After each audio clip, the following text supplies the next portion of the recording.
আজকের ভিডিওটা শুরুটা টক্সিক নেরিকে দিয়েই করব, তারপর টিনাকে দিয়ে শেষ করব। টিনার এতদিন পর বাচ্চার কথা মুখ দিয়ে বেরিয়ে গেল। এমন পরিস্থিতি না, পেট ফেরে সন্তান জন্ম দেওয়ার পর মা সেই সন্তানের নাম করবে না, আর সেই নাম করার পিছনে প্রতিবন্ধকতা থাকবে, এটা কখনোই টিনার সাথে ঘটেনি। এইটাই বলতে চেষ্টা করছি। ডে 1 থেকে সে বাচ্চাটাকে নেয়নি, যেমন বাচ্চার নামও করেনি, বলেছে আইনের পথে বাধা আছে। কতটা ও আমাদের বোকা বানিয়েছে। ও বোকা হয়নি, ও আমাদের বোকা বানানোর চেষ্টা করেছে। তা আজকে তার দাদার বাচ্চাটাকে দেখতে গিয়ে তার নিজের বাচ্চার কথা মনে পড়ছে। স্বাভাবিক, এটা অস্বাভাবিক আমি কিছু দেখি না যে বাচ্চাটার কথা মনে পড়েছে। যাই হোক, যার শেষ ভালো তার সব ভালো। জানি না আগামী দিন টিনার জন্য কি অপেক্ষা করছে। চলো টক্সিক, দেখ তোর জন্যে করুণা হয়, আর ওই রাগারাগি সে তো তোর এই অসভ্যতামির জন্যে। এই যে নেক্সট ভিডিওটা যে করেছিস এই মন্দিরার ছোটো মাকে নিয়ে, সেখানে তোকে মনে হচ্ছে না তুই কন্ট্রোভার্সি করছিস, মনে হচ্ছে ঝগড়া করছিস আর ওকে কাছে পেলে হয়তো ইহলোক ত্যাগ করিয়ে দিতিস। মানে তোর বিষ তুই নিজে উগড়ে দিচ্ছিস। তাহলে তোকে কেন টক্সিক বলবে না মানুষে? যখন মন্দিরা মা হয়েছিল সেই সময় কীভাবে ওর ছোটো মা পাশে ছিল, আর নিজের মা তুই ভালো বলতে পারবি তো, তোর সাথে তো এখন খুব পীড়িত হয়েছে, তাইছে না? বলছে না সুচ করে চালনির বিচার। সত্যি কে সুচ আর কে চালনি?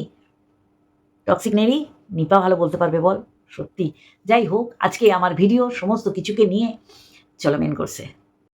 এই টক্সিক নেরি, এই দালাল, এই অনামুখ এত খেপে গেলে কি করে হবে বলতো? এত খেপে গেলে কি করে হবে বল? কন্ট্রোভার্সি ক্রিয়েটাররা অবশ্যই করে যেটা দেখবে সেটা বলবে। মানে তোর আমি দেখেছি দালালি করতে করতে মানে দিশাহীন হয়ে পড়িস। মানে এটা দিন না এটা রাত সেটাও তোর মানে মাথা দিয়ে বেরিয়ে যায়। যার কারণে তুই মারিয়াকেও বলেছিস তুই কেন মুখ খুলছিস না, জয়ীর হয়ে কেন বলছিস না, মন্দিরার হয়ে কেন বলছিস না? তাহলে তুই তো আছিস একটা একটা দালাল, তুই তো আছিস। কেন মানুষে করবে? ওর রানাঘাট থেকে চলে গিয়ে ওর ওর মানে উঠলে উঠবে ওর ভালোবাসা। দিবা নিশি মারিয়াকে কুড়ে কুড়ে খাচ্ছিস, আর এই কুড়ে কুড়ে খাওয়ার ফল তুই পাচ্ছিস। তোর পরিবারের শান্তি নেই, তোর পরিবারের লোকগুলোকে তুই আপন করতে পারিসনি, যার জন্য অন্যের পরিবারে ঢুকে যাচ্ছিস। আজকে কন্ট্রোভার্সি ক্রিয়েটাররা মন্দিরার ছোট মায়ের হয়ে ভিডিও করেছে, এর পিছনে যথোপযুক্ত এবং যুক্তিযুক্ত কারণ আছে।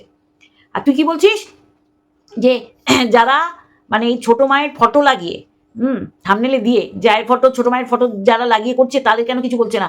তাহলে তো তোকে আগে মন্দিরা তার পায়ে জুতো দিয়ে আগা পাঁচতলা কেলানো উচিত ছিল। কারণ তুই মন্দিরার প্রোভাইড করা আন্দারের খবর, মানে ঘরের মধ্যেকার খবর নিয়ে তুই বসে গেছিস। তাহলে তোকে জুতাতে হয় না? হ্যাঁ হ্যাঁ, তুই তো ছোটো মা যা জানে তার থেকে তো তোর বেশি জানার কথা। ও বাবা, তুই তো বারংবার বলেছিস যে আমি হোয়াটসঅ্যাপ চ্যাট, গ্রুপ চ্যাট সমস্ততে ব্যস্ত থাকি, তা সেখানেই তো এইগুলো হয়, মানে দেয়া নেয়াগুলো হয়, বুঝলি?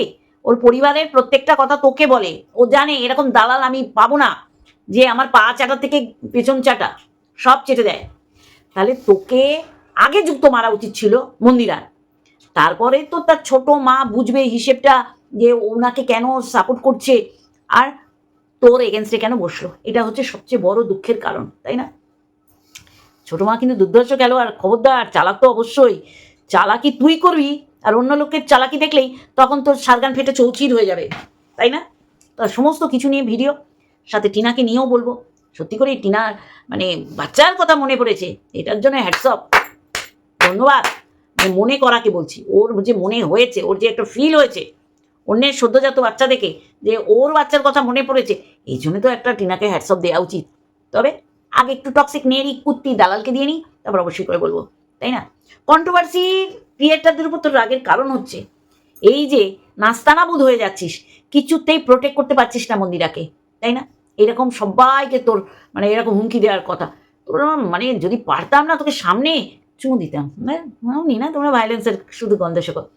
তুই দেবশ্রীকে, তোর এত অডাসিটি, তুই দেবশ্রীকে বলছিস সোনালির মেয়েদের নিয়ে কেন প্রতিবাদ করলো না?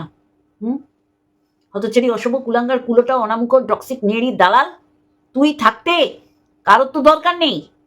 তো তুই এত সতী হয়ে গেলি যে তোর মহিলার আগে একটা কি কথা যোগ করেছিস, সেটা পুরো ভিডিওটা তোর প্রাইভেট করতে হচ্ছে। কিন্তু বুকে হাত দিয়ে বল প্রাইভেট কে করতে বলেছে বা কারা করতে বলেছে? আর চাপে পড়ে তুই কেন প্রাইভেট করেছিস? কারণ ময়দানে নেমেছিস ডুগডুগি ডুগডুগি ডুগডুগি ডুগডুগি ডুগডুগি ডুগডুগি ডুগডুগি ডুগডুগি ডুগডুগি ডুগডুগি ডুগডুগি ডুগডুগি ডুগডুগি ডুগডুগি, আর তুই বাদর নাচ টিং টিং টিং টিং টিং টিং, সব ঘুচে যাবে, বুঝলি? এটা তোর থেকে বেশি কেউ বলতে পারবে না। ওয়াইটিতে সব বন্ধুত্ব, দিদি ভাই সব পাতিয়েছিস, প্রত্যেকজন জোড়া পায়, তোর কেউ পিছনে কেউ মুখে লাথি মেরে মেরে চলে গেছে, তাই না? বান্ধবী ললিতা, বাবা, তার জন্যে চোখ দিয়ে নাক দিয়ে আর কোন কোন জায়গা দিয়ে তোর জল পড়েছে, মানে তুইও ঠাউর করতে পারিস না। না বাজে কথা বলিনি যে আমার ভিডিও প্রাইভেট করতে হবে? চোখ নাক কান দিয়েও জল পড়ে অনেক সময়, পড়ে না বন্ধুরা? ওদের বেশি বোঝাতে আসবে না, আমি বাজে কথা বলিনি যে আমার প্রাইভেট করতে হবে ভিডিও। যাই হোক, তাহলে বান্ধবী ললিতার সাথে তোর বিচ্ছেদের কারণ কি? বল কি কারণ? হ্যাঁ, কারণ তুই বান্ধবীর ছেলেকে মিস ইউ লিখেছিলি। লেখা যায়? হ্যাঁ, বলা যায়? বলা যায়? তাহলে তার পিছনে অন্তর্নিহিত কারণ, তাহলে সেখানেও তোর বন্ধুত্ব টিকলো না। তুই ভীষণ ভালোবাসতিস, তাকে নিয়ে এমএসএল এর পাড়ায় চলে গেছিস। সত্যি ভগবান তো আছেই, এটা তো মানতেই হবে। আজকে তোর পরিণতি দেয়, তোর এখন নিজের সংসার, নিজের পরিবার ফেলে অন্যের সংসার, অন্যের পরিবারের নাক মুখ চোখ আর কি কি আছে অঙ্গ প্রত্যঙ্গ সমস্ত প্রবেশ করাস। আর আজকে খেপে যাওয়ার পিছনে কারণ এই যে ঘরের বাইরের থেকে এত লাথি ঝ্যাঁটা খাচ্ছিস, তারপরেও তুই বলবি মানে সোমনাথ তোকে পছন্দ করে, এইটাই তো তোর জ্বালা। এই যে তুই বললি না, কে বলেছে যে মানে ওইখানে ওর মুখে হাসি ছিল না যখন বাড়ি ফিরছে, সে প্রাইভেট বাস হোক আর ট্রেন হোক, ভুল বলতেই পারে, মানে এইটা তুই নিতে পারছিস না। তুই বল না, খুব ভেরি রিসেন্ট কথা তোর মাতলামো। তুই যে মধু মাতাল, তুই একটা বোতলের রানী, ওয়াইটি জেনে গেছে, এটা কে ফোরকাস্ট করলো? সেখান থেকে তুই ভালো বুঝিস, কিন্তু তোর তো লড়াই করতে হবে। এই যে সত্যের বিরুদ্ধে তোর লড়াই, সেখানে জেতা যায় না, বুঝলি? তোর মালকিন যেমন নিজেকে সত্যবতী, অনেস্ট, তারপর সতী টতীও বলবে কদিন পরে। যাই হোক, শোন, কষ্ট পাস না, তোকে গুছিয়ে ছোটো মা দেবে। দেখ, আমি দেখেছি তুই যখন পারিস না, মানে তুই বলে যাবি, উল্টে তোকে যেন কেউ না বলে, বললে তো শোনার ক্ষমতা রাখতে হবে। যে যে তোকে জায়গা মতন একদম গুজে গুজে দিয়েছে, তাদের পরের দিন থেকে এই ছোটো মা হয়ে গেল মন্দিরার কাকি শাশুড়ি, মারু হয়ে গেল মারিয়া, আবার মারিয়া হয়ে গেল মারু। এই রকম অনেকেই আছে যাদের নাম তোর আর মুখে আনতে ইচ্ছা করে না। ঘাটের মরা বলতিস। গীতাদি, ও গীতাদি, বাবা, সবাইকে নিয়ে তুমি কন্ট্রোভার্সি করো না, কারণ তোমার লেভেলে আসে না, তাই না? তোমার লেভেলে ঠিক ম্যাচ খায় না, কারণ সবাইকে তুমি গুরুত্ব দাও না। একেবারে টক্সিক নেড়ি কুত্তি অনামুখ দালালের কথা তোমার মুখ দিয়ে বেরোচ্ছে। বাবা, এই বুড়ি বয়সে, না বুড়ি বলবো না, এই বৃদ্ধ বয়সে এসে, এই বয়সে এসে, বয়স তো কম হলো না আমাদের, এখন যদি অন্যের ঝেঁটালাতি খেতে হয়, সত্যি করুণ দশার জন্য কারণ না হয়, তাই না? আজকে আমাদের মতন কন্ট্রোভার্সি ক্রিয়েটারদের নাম তুমি মুখেই আনতে পারছো না, কারণ তোমাকে জায়গা মতন দিচ্ছি, তাই না? গীতাদি, তুমি কি করছো? ঝ্যাটা লাতি জুতো কিল চর ডিম পচা টমেটো পচা খেতে চলে যাচ্ছ অন্যের লাইভে। হ্যাঁ, কি করুণ পরিণতি। শোনো, তোমার জন্যে ম্যাডামের কাছে আমার অনেক কথা শুনতে হয়েছে, তারপরও বুক চিতিয়ে তোমার জন্য কিন্তু ম্যাডামকে, তুমি বলেছো ম্যাডামকে একটু নাও না লাইনে, দেখো এগুলো বলতে চাই না, কারোর জন্য করে বলাটাকে আমি মনে করি এক গামলা দুধে গোচনা ফেলা, মানে যে দুধটার কোনো মূল্য থাকে না, সেই রকম। আজকে বড় বড় ফুটানির কথা বলছো। হ্যাঁ, তুমি কন্ট্রাক্টে কাজ করতে, ওটা কোনো সরকারি তুমি চাকরি করতে না, এটা আমি জানি, তুমি এমপ্লয়ি ছিলে না সরকারি, কিন্তু কেন ছেড়েছো, কী ছেড়েছো, এই হেয়ালিপানা এখানে করে কী লাভ? কিন্তু একটা সময় তুমি যা যা আমায় বলেছো সেইগুলো তো আমি তো জানি, থরোরি কম্প ছিলে তুমি, এমন অবস্থা, এমন সিচুয়েশন, এমন পজিশন হয়ে গেছিলো যেগুলো বলার নয়। আজকে না খুব খারাপ লাগছিল জানো, যে এত রাতে পটাং করে আমি ইপসিতার লাইভে দেখলাম যে তুমি কিভাবে বেজ্জতি হচ্ছ, তারপরেও তোমার ওই লাইভের কমেন্ট বক্সে তোমার কমেন্ট দিতে হচ্ছিল। তাহলে তোমার মতন করুণ পরিণতি আমি চাই অতি বড় শত্রুরও যেন না হয়, বুঝেছো গীতাদি? আজকে মান সম্মানটাকে তুমি আর রাখতে পারলে না, ওয়াইটিতে তার করে দিচ্ছে তোমাকে। যা দেখলাম ওখানে, তোমাকে নিয়ে জাস্ট পিংপং বলের মতন খেলা করছিল সবাই, হাস্যস্কর, মানে তোমাকে নিয়ে খিল্লি করছিল, আর এটা তুমি ডিজার্ভ করো, বুঝেছো? বুঝাতে পারলাম, তাই না? তুমি বারংবার দেবশ্রীকে বলে অন্যান্য কন্ট্রোভার্সি ক্রিয়েটারদের বলছো, কিন্তু তাদের ক্যান্সার ব্যাক করতে পারছিলে না, কারণ তুমি শেষ বয়সে শেষ লগ্নে এসে তুমি দালালকে সাপোর্ট করছো, আর দালালের কথাগুলো তোমার মুখ দিয়ে বেরোচ্ছে, এটাই আমার কাছে অবাক লাগছে। শোনো, মান সম্মান অর্জন করতে হয়, 1 সেকেন্ড লাগে না সেটাকে ধূলিসাৎ করতে, আর সেই মান সম্মানকে আমি ধূলিসাৎ করে দিয়ে কেউ আমাকে, আমার পরিবার, আমার সন্তান, আমার চরিত্র নিয়ে টানাটানি করলে আমি ভুল করেও তাকাবো না, কারণ এখানে আমার কোনো বাধা বিপত্তি বা কারোর জন্য আমার স্বার্থত্যাগ, কারোর জন্য আমার ভালোবাসা, এখানে দেখাতে হবে না। রক্তের সম্পর্কই থাকে না, আর এগুলো তো ওয়াইটির ভালোবাসা। সেখানে কেউ যদি আমায় খিস্তি দেয় চরিত্র নিয়ে, তাই না? হ্যাঁ, শরীরে ভর্তি বলেছিল না? কিন্তু তুমি মাখো না, কারণ তোমার অন্যভাবে কন্ট্রোভার্সি করতে হবে। এই জন্য পথটা কী বাজলে, যে স্রোতের দিকে যাবো না, স্রোতের বিপরীতে যাব। স্রোতের বিপরীতে টিকে থাকা যায় না, সেটা টক্সিক নেড়ি অনামুখ দালাল দেখাচ্ছে, আর তুমি সেই পথপ্রদর্শক। আজকে দেখো, তোমাকে দেখে আমার করুণা হচ্ছে, বিশ্বাস করো, কিছু মনে করো না। আজকে তুমি ওয়াইটিতে বলছো যে আমি সবাইকে অ্যান্সার ব্যাক করবো না, আমার সাথে এরা যায় না, আমার টেটাস, আমার ক্লাস, আমার লেভেলে এরা পড়ে না, কিন্তু 5 নম্বর ফুটবল হিসাবে তোমাকে খেলা হলো একজনের লাইভে, আমি তো দেখলাম। আর রীতিমতন মানে তুমি করুণা করছো, মানে নিজেকে তোমার উপর জন্য করুণা করে, মানে দয়ার ওখানে হাত ভিক্ষা করছিলে তুমি। কিছু মনে করো না বললাম বলে, ঠিক আছে? তাহলে এইটাই হচ্ছে ভবিতব্য, এইটাই ফিরিয়ে দেয়। আর তুমি কি করছো? সম্মান অর্জন করছো না, সম্মানকে বিকিয়ে দিচ্ছ। ওখানে গিয়ে তোমার বলতে হচ্ছে, হ্যাঁ বস আমার ছেলের বয়সী। সত্যি, এরপর তুমি কি করে মুখ দেখাবে? হ্যাঁ, কন্ট্রোভার্সি জোনে অন্যান্যদের অ্যান্সার ব্যাক করতে পারছো না, সেটাকে ঘুরিয়ে কি বলছো? আমার ক্লাস না, আমি সবার সাথে মুখ লাগাই না, আমার কম্পিটিটার পুরো যা যা দালাল টক্সিক নেড়ি অনামুখ বলেছে তাই তাই তুমি বলছো। তোমার সাথে অনামুখর কোনো পার্থক্য নেই, এই জন্যেই ঘুরে ফিরে ওকেই তোমার চুমাচাটি খেতে হয়, তাই না? কি আর বলবো বলো তো? মান সম্মান মানুষের ঘাটে ওঠার আগে, চিতায় ওঠার আগে পর্যন্ত কামাতে লাগে, তাও কামাতে পারে না, বুঝেছো? তোমাকে দেখে জাস্ট করুণা হচ্ছে, ঘৃণামিনা বলবো না, তোমরা ভাবো কি ভাববে, বলে যাবে না, করুণা হচ্ছে, করুণা। তোমাকে দেখে আমার করুণা হচ্ছে। কত বড় বড় কথা বলেছিলে, বিয়ে দিয়ে দিয়েছি, আমার দরকার নেই, ওয়াইটি আমাকে খাওয়াবে না, পড়াবে না, ওয়াইটিতে আমি কিছু করব না, তাই না? আজকে ওয়াইটিতে তুমি অসম্মানিত হচ্ছ, ক্ষণে ক্ষণে পদে পদে, কোনায় কানায় চিপায় চাপায়। বড় বড় কথা বললে, দেখো এই কথাগুলো ঠিক রাখতে পারো কিনা, নাহলে আবার বাম্বু পশ্চাৎ দেশে ঢুকে যাবে। যাই হোক, আবার ফিরে আসি ব্যাক টু প্যাভিলিয়ন, মানে ব্যাক টু টক্সিক নেড়ি অনামুখ দালাল। দালাল, তোর এত খেপে যাওয়ার পিছনে কারণ কি? তুই নিজের ফ্যামিলির কিছু জানিস না, কিন্তু অন্যের ফ্যামিলির সমস্ত কিছু তোর জানা। এটা কখনো ক্রেডিট মনে করিস না, এটাকে মনে হয় একদম মানে ডি গ্রুপের দালালি করা, জানিস তো? তোর জন্যে খুব খারাপ লাগে, কিন্তু কিছু করার নেই, এইভাবেই তোর চলতে হবে। কারণ কারণ তোর কোনো পিছুটান নেই। এখন গীতাদির কমেন্ট বক্সে চন্দনার আনাগোনা, চন্দনা কি ভালোবাসে গীতাদিকে, আর গীতাদি কি ভালোবাসে এদের। অ্যাকচুয়ালি তোমার মান সম্মান নেই।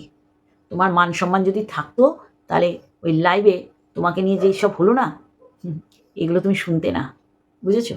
এইগুলো তুমি শুনতে না, কিন্তু এখন দেখছি তুমি এগুলো ডিজার্ভ করো।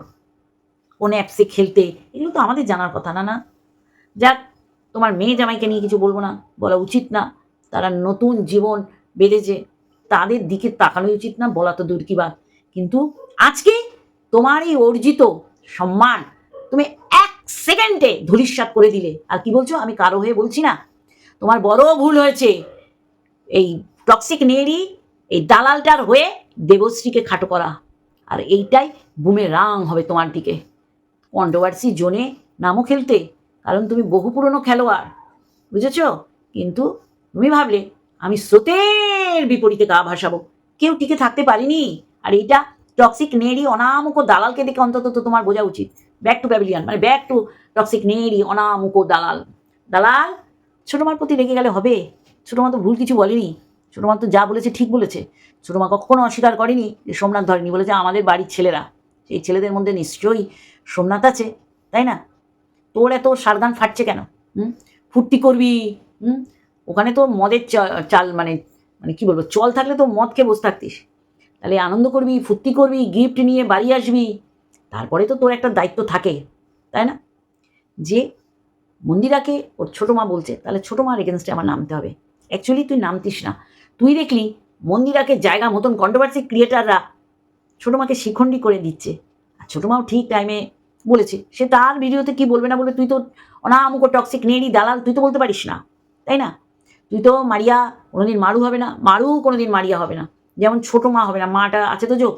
এই তুই শোন, ছোটো মা তার সন্তানের দিব্যি দিচ্ছে, তার মানে সে কতটা সত্যি কথা বলছে। সন্তানের দিব্যি দিয়ে তো মিথ্যে বলবে না। তুই কি বলি, আমার তো হয়নি, আমি দেখবো। ও মা, তুই তো সবসময় বলি তোর পোষ্য তোর ছেলে, তোর পোষ্যের দিব্যি দিয়ে দিয়ে, তোর পোষ্যের দিব্যি কেন দিস জানিস? যে ও অক্কা পেলে আমার কিছু যায় আসে না, তাই তুই তোর পোষ্যের দিব্যি দিস। এতদিন তো তাই জানতাম তোর পোষ্য তোর ছেলে, আজকে কেন বলি যে আমার তো আর ছেলে টেলে নেই, এই জন্য আমি দিব্যি দিই না। তাহলে সব সত্যিটা পুটুক পুটুক পুটুক পুটুক করে বেরিয়ে যাচ্ছে। একটা হতচ্ছাড়ি অসভ্য, একটা ট্যাপ টু বাটাম, একটা দোগলা, একটা ফোগলা, 420 ফেক মাল, বুঝলি? সব হবে, সব বুঝতে পারবি। দাঁড়া দাঁড়া, হ্যাঁ, উপরে একজন আছে, তোকেও দেখছে আমাদেরও দেখছে, বুঝলি? ও ঢুকে যাচ্ছে অন্যের পরিবারে, তুই তো জানবি, তুই তো মন্দিরার পরিবারে জানবি। মন্দিরার মা বলেছে আমার মেয়ে এমন বুক ফুলিয়ে পরকিয়া করে, আমার মেয়ে এমন বুক ফুলিয়ে তের সাথে থাকে। এটা একটু বেশি হয়ে গেছে, বদহজম হয়ে গেছে, ওয়াক করে বমি করে এসছি, বুঝলি? যাই হোক, তাহলে বড় বড় কথা বলবি না, এত খেপে যাবি না, এত খেপার কোনো কারণ নেই। সত্যিটা শুনতে হবে, যেটা নিতে পারছিস না, বুঝলি? হিংসা, হিংসা তো তোর মধ্যে কুড়ে কুড়ে কুড়ে কুড়ে আছে। 1 বছর হতে না হতেই মারিয়া মা হতে চলেছে, আর তুই জ্বলে পুড়ে খাক হয়ে যাচ্ছিস। এতটা ওর প্রতি হিংসা যে তোর কথা বন্ধ হয়ে গেছে। মানে মারিয়াকে নিয়ে একটা ওয়ার্ড খরচা করতে তুই পারবি না, কারণ সেই স্বাধীনতা তোর খর্ব করা হয়েছে, বুঝলি? এরপরে বললে জিভ টেনে কি করবো বুঝে গেছিস, নিজেই বলছিস আমি বলবো না। না, আমি ভয় পাইনি, তুই ভয় পেয়েছিস। তুই জানিস 19-20 খ্রিস্টু হলে তোর অঙ্গ প্রত্যঙ্গ খুঁজে পাওয়া যাবে না। আরে বাবা, আবার ভায়োলেন্স ভাবছে, চুমা চাটি দেবে, এ টেনে ধরবে, ও টেনে ধরবে, সে টেনে ধরবে, অঙ্গ প্রত্যঙ্গ এক একজনের কাছে থাকবে, মানে চুমা চাটি খাওয়ার জন্য। তোমরা সব সময় চাও আমার ভিডিওর জন্য আমি প্রাইভেট করি, কখনো করবো না। তাহলে তোর জীবনটা অন্যের বমি কাচিয়ে আর তোর চ্যানেলের প্রতি তোর ঘৃণা বর্ষণ করে, তুই চিন্তা কর তোর চ্যানেলে এমন ভিডিও তুই দিবি কেন যেটা পরবর্তীকালে প্রাইভেট করতে হয়। তারপর দেখ, ঢিঙ্গি আতখাসি আদ্দামড়ি তোর মুখটা তোর দেখাতে হয়, কিছু করার নেই তো। নাকি তুই থাকবি না? তুই থাকবি না। তোর রক্তে নোংরামো, তোর রক্তে হিংসামো, তোর রক্তে ঝগড়া করা, সেগুলো থেকে কী করে বেরিয়ে আসবি পটাং করে? তোর নিজের দোকান, তোর কর্মক্ষেত্রে দাঁড়িয়ে তুই নাচ, ঢিঙ্গিপানা কর, রিলস দে, ভিডিও দে, যা ইচ্ছা দে, কিছু করার নেই। তোর ওইগুলো করেই খেতে হবে। কন্ট্রোভার্সি জোনে ভিডিও না দিলে তোর চলবে কী করে রে? তোর দোকান শোন, এটা বি প্র্যাকটিক্যাল, মানুষকে বুঝিয়ে শুনে এমন জায়গার দোকান দিতে হয় যেখানে মানুষ এইগুলো কেনাতে সড়গড়। দেখ, যা ভালো বুঝবি কর, কিন্তু মারিয়াকে ছেড়ে ফেলার পিছনে কারণেই কিন্তু মারিয়া ব্যবসাটা ধরে ফেলতো, আর মন্দিরার উপর দিয়ে যেত না, নিশ্চয়ই কমালে দাম, মন্দিরার থেকে কমাতো, কিন্তু মারিয়াকে একেবারে ছেটে দিল, রানাঘাট থেকে বিতাড়িত করলো। তাতে সাপে বড় হয়েছে, সুখবর এসছে, বাড়ি করবে, এইরকম জমি তার শ্বশুর দেবে, আর এগুলো তো তোর হিংসার কারণ। তা তুই নিজে হিংসা করিস, তুই ছোটো মাকে বলছিস কি করে? ছোটো মাকে তুই বলছিস কি করে? চোখ রাঙিয়ে কথা বলবি না। দেখে মনেই তো হলো বেশ চালাক ধূর্ত মহিলা, অবশ্যই করে দুর্ধর্ষ খেলোয়াড়। তোর মতন খেলোয়াড়দের ওই যে বগল দাবায় রাখায় বোঝাই যাচ্ছে। কিন্তু তোর তো মন্দিরার বাড়ি যেতে হবে, যদি সামনাসামনি পড়ে যাস। এই জন্য আগের থেকে বললি যে সামনাসামনি পড়ে গেলে আমি তো কথা বলবো। তুই কথা বলতে বাধ্য, তুই দালাল, তুই মন্দিরার দালালি করছিস। তাহলে সেই পরিবারের লোকদের তো তুই দালাল, তাদের তো নোংরা পশ্চাৎ দেশে থাকলে ঝাড়ফুঁক ঝেড়ে দিবি। হ্যাঁ, অখাদ্য অসভ্য কুলাঙ্গার। আর গীতা রে, ও গীতা রে, তোমার লেভেলে এখন আমরা থাকি না। না, হঠাৎ করে কি হলো? চাকরি ছেড়ে দিয়ে ওয়াইটিতে এসে ভিডিও করে আবার লেভেল বোঝাচ্ছ? তোমার সহ ক্রিয়েটারদের তুমি একদম পাত্তাই দিচ্ছ না। আজকে চরম অপমানিত হলে কারোর লাইভে, লজ্জা করে না? তারপরে এসে মুখ দেখাও, ছি, ঘেন্না লাগে, ছি। সীমা বলেছে বলে খুব কষ্ট না? ঠিকই তো বলেছে সীমা। সীমা যেগুলো বলছে একটাও মিথ্যে বলছে না। ভেতরের খবর এনে তুমি ফোরকাস্ট করো, তুমি হামলে পড়ে লোকের বাড়িতে গিয়ে ক্যামেরা নিজেকে বন্দি করো, আর ওই দান দাক্ষিণ্য করো, করে গুড বুকে থাকার চেষ্টা করো। তাহলে এইগুলো কখনোই একটা পারফেক্ট ওম্যানের পরিচয় না। এগুলোকে বলা হয় আমি শিরোনামে থাকবো, তোদের মনের মণিকোঠায় জায়গা করব, শুধুমাত্র দিয়ে। আর তুমি যে বললে তোমাকে অ্যালাউ করেছিল, সন্দীপ তো পছন্দই করে না কাউকে অ্যালাউ করা, কাউকে না, শুধু সীমার দৌলাতে তুমি গেছো। তুমি কি জিনিস আমার বলতে হবে না, সীমা পুরনো খেলোয়াড়, সীমা ভালো করে গুছিয়ে তোমাকে দিতে পারবে। যাকে তুমি তোমার সহযোদ্ধাদের, সহ ক্রিয়েটারদের লেভেল বোঝালে তো, তাই তোমার লেভেল ভগবান আজকে রাতে অন্যের লাইভের কমেন্ট বক্সে তোমার পরিণতি লাস্ট পেরেকটা ঠিস করে পুঁতে দিয়েছে। চলো চলো চলো, টিনার বিষয় জানি ভিডিওটা বড় হয়ে যাচ্ছে, জাস্ট একটু বলে শেষ করব। এতদিন পর টিনার মনে পড়েছে টিনার পেট ফেলে সন্তানটার জন্ম দেওয়ার কথা। টিনা, এইগুলো করলে হবে না। তোমার মনে পড়বে অন্যের সন্তান দেখে, অন্যের সন্তানকে আদিক্ষেতা করে আদর করে নিজের সন্তানকে মনে করছো, তাও আবার এরকম পরিস্থিতিতে এসে। আমি জানি না একটা মা তার সন্তানের নাম করবে, সেখানে কেউ প্রতিবন্ধকতার সৃষ্টি করবে, কখনো না। খারাপ লাগছে টিনার জন্যে, মানে ইচ্ছা থাকলেও তার উপায় নেই যে সন্তানের নামটা করবে, কারণ ডে ওয়ান থেকে করতো। কোনো মায়ের যদি সন্তানের প্রতি ভালোবাসা থাকতো তাহলে সে ডে ওয়ান থেকে করতো। ডে ওয়ান থেকে করেনি, এখন করে ও আবার খোরাক হবে, আবার খিল্লির পাত্রী হবে। তার থেকে ঠিক আছে, ভালোবাসো সন্তানদের, আর তো কিছু করার নেই। এইটা ভেবেই মনকে শান্ত করো, তোমার সন্তান পৃথিবীতেই রয়েছে এবং তিল তিল করে বড় হচ্ছে। পারলে তাকে দেখো তার চ্যানেলে গিয়ে, না তোমার সবাইকে তো বলতে হবে না, কিন্তু তুমি বুক ফুলিয়ে যখন বলেছো আমি ওকে দেখি না, এটা পীড়াদায়ক। কাকে বলেছো? এই টক্সিক নেড়ি দালালকে। তোমার বেলাও দালালি খেটেছিল, আর এখন পুরনো মালকিন মন্দিরার হয়ে দালালি করছে।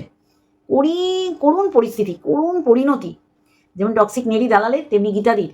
গীতাদি এসে বললো আসলাম দেখলাম আর জয় করলাম, এরকম ব্যাপার ভেবেছিল। যা দেওয়ার দিচ্ছে মানুষে, আর তুমি যা খাওয়া খাচ্ছ, ধিক্কার লাগে, ধিক্কার। খারাপ থেকে এগুলো বললাম।